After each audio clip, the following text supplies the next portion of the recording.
Once upon a time, in a bustling desert city, Alibaba had become a legend. No longer a humble woodcutter, he was now a respected man, running a modest inn on the edge of the city. The tale of how he outwitted the 40 thieves had spread far and wide, and he believed his days of danger were long behind him. But one stormy night, as the wind howled and sand swept through the streets, a stranger cloaked in black stumbled into his inn.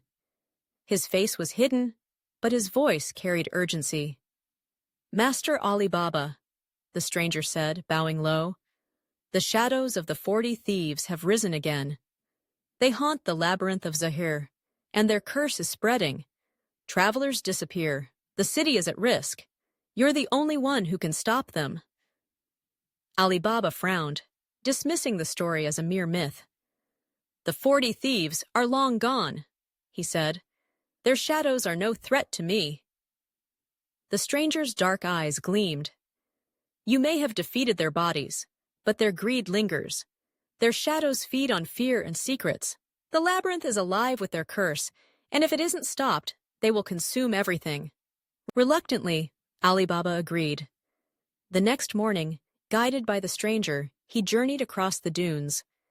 The sun scorched the sands by day, but as night fell, they reached the labyrinth, a colossal structure of shifting walls and endless corridors. The air was thick with an unnatural chill, and whispers echoed from within. "The labyrinth changes with every step," the stranger warned. "It feeds on the weaknesses of those who enter." As they ventured inside, Alibaba felt a strange unease. The walls shimmered like mirrors, but they didn't reflect him as he was.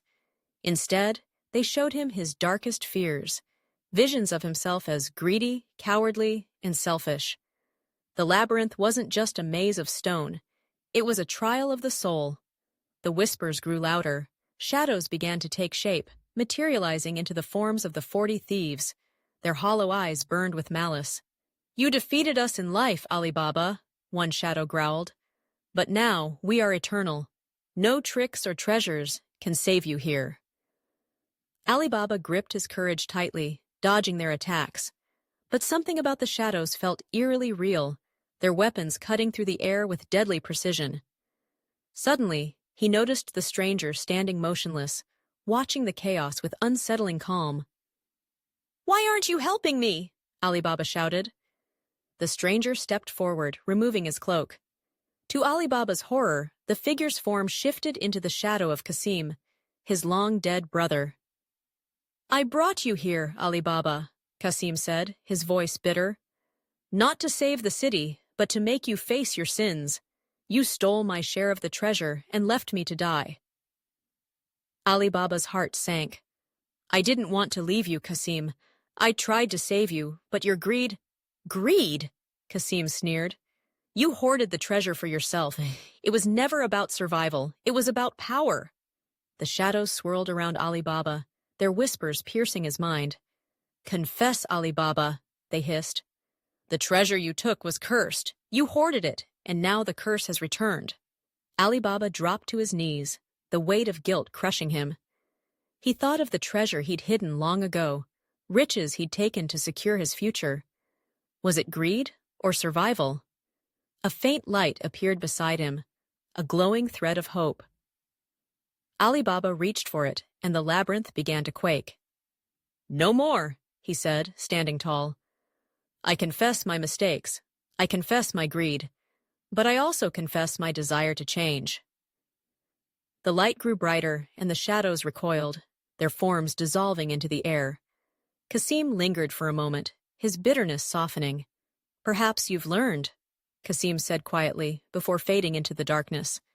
As the labyrinth crumbled, Alibaba found himself in a hidden chamber.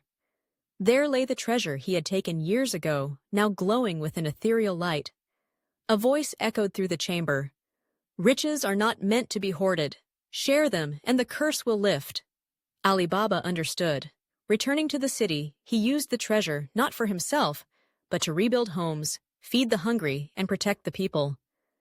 The curse faded, and the city flourished. The labyrinth taught Alibaba a lesson he would never forget. True wealth isn't what you possess, it's what you share. And as his story spread, it was no longer about treasure, but redemption. A tale of how even the greediest of hearts can find the light.